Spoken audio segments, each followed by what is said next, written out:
What's up, y'all, man? Today we're going to be checking out National Hot Rod Association. Righty. Now, this is some drag racing, man. I had to look up what NHRA means.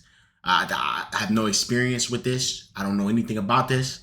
But I heard that they accelerating quick, and it's going to be fun to check out. So I'm here for it, man. Let's hop into it. We don't waste no more time because I really don't know nothing else about it. So let's do it.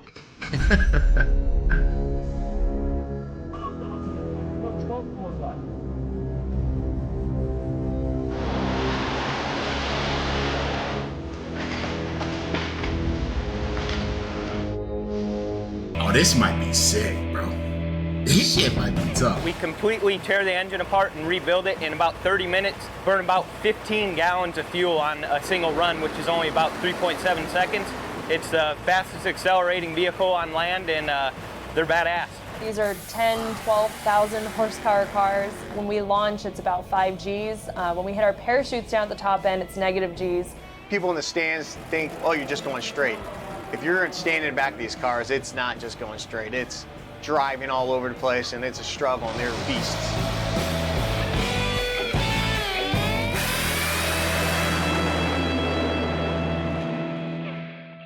Oh, that's nuts, man. You need a parachute for that shit. It's going so fast. NHRA stands for National Hot Rod Association. There's a number of different categories. In the funny car category, we go 0 to 1,000 feet in under 4 seconds at over 330 miles an hour.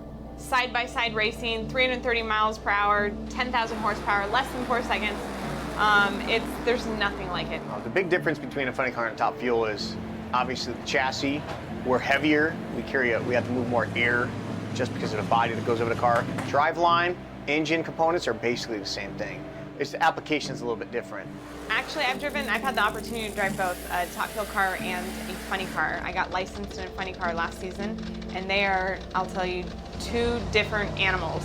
I mean, in a funny car, the wheelbase is so much shorter, so you're steering the thing like no other all the way down the racetrack just to keep it straight in the groove, whereas in a top fuel dragster, you don't have to do that as much. Also, with a funny car, the engine is right in front of you, so when it blows up, that explosion is in your lap, which is why I like a top fuel car. It happens behind me, and I don't know how bad it is until the end of a run. When I was a kid, Wait. She talking about it like the engine blow up all the time. Like she talking about it like that's casual.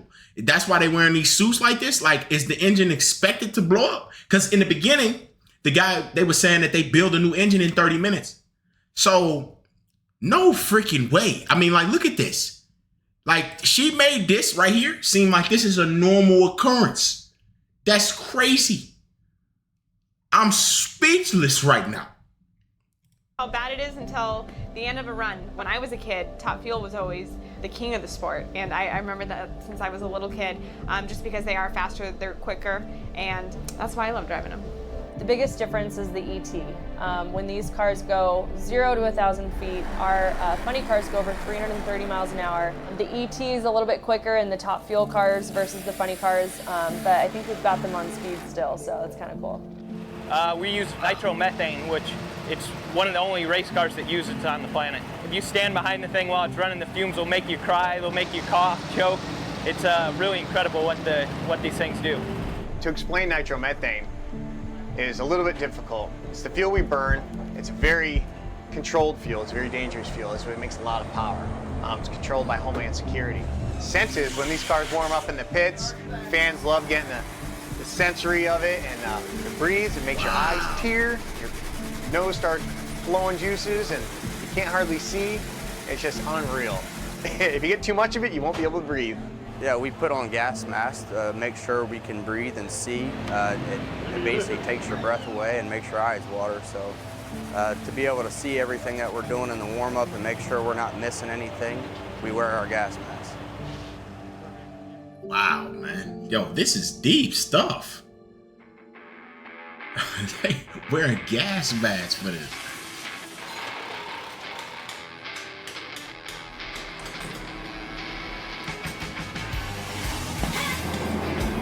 Oh yeah, and the tires are bald too. Come back after a run, they pull into the pit.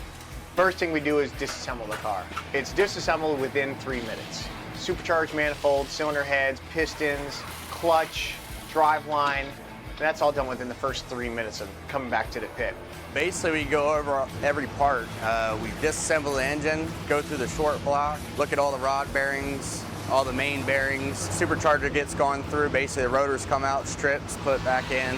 The heads get taken off, serviced. All the seats and everything looked at.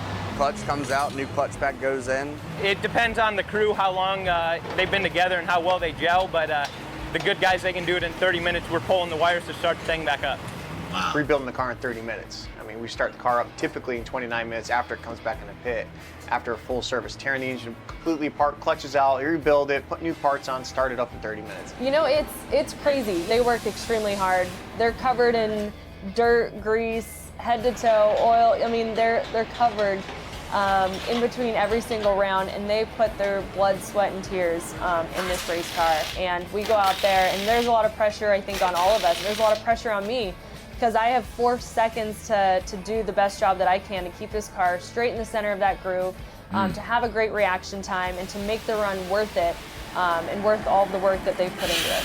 It takes a whole team to make that car go down the racetrack, and I always give it up to them. The driver always gets the credit, but it takes everybody involved. And you know, they're the reason that we've won races and won a championship last year, so I give it all up to them. I can't be running this car, I can't be driving this car without my crew guys and without my crew chiefs. It doesn't run without them, you know. I literally trust these guys with my life. Whether it's mechanics or the driver, I'm not sure how you would split that. Probably 50-50. I don't know. It's hard to say. Now, okay, so that's got me curious. Now, they talking about how fast they can get it done. I am curious, why do they have to get it done so fast? Because it's not like NASCAR where you trying to get back in there and get, you know what I'm saying, get back on the road quick, you know what I'm saying? They start at the exact same time, and it's really only 4 seconds. It's almost like track, you know what I'm saying? So I'm curious why they have to be so quick.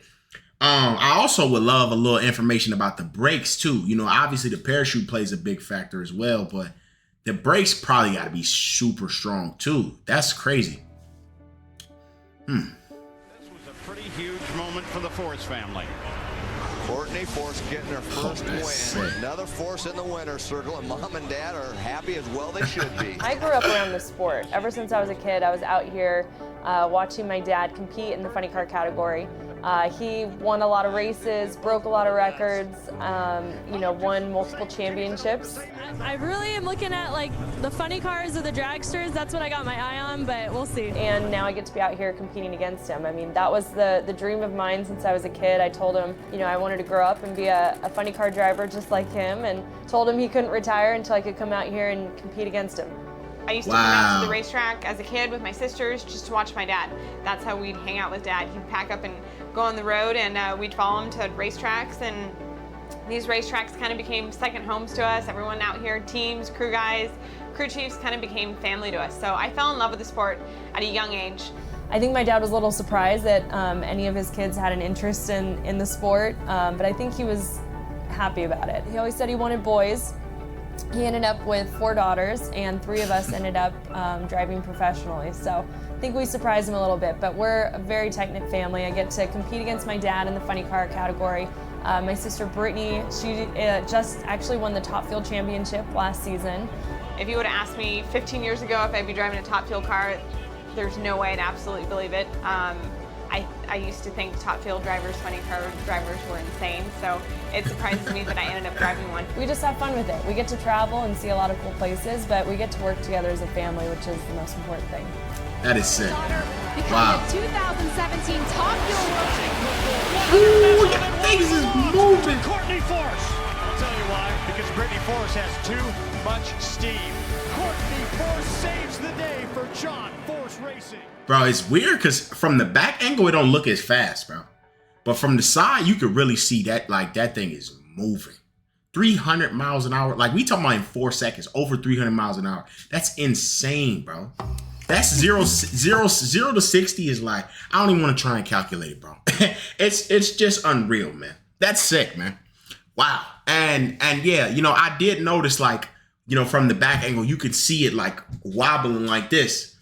So yeah, there is a lot of stabilization. Obviously, you want to try and keep it as straight as possible, bro, because, you know, you'll go a little further the straighter you're able to keep it, you know. So that's pretty cool, man. You know, I do like the fact that The mechanics and stuff give credit to the drivers. The drivers give credit to the mechanic. It's a team. It's a full team right there.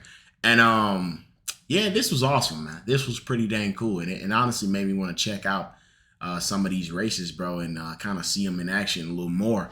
But yeah, never heard of this right here. And I'm glad I checked this out, man, because this was quite the experience. I'd probably watch another video, or if you guys got some info on videos that go into a little more detail about the brakes and you know what I'm saying, the training that goes into it. I'd like to learn a lot about all of that, man, because this was pretty dang cool, man. So thank you guys for recommending this one. I appreciate you guys, man. As always, I love y'all. Peace.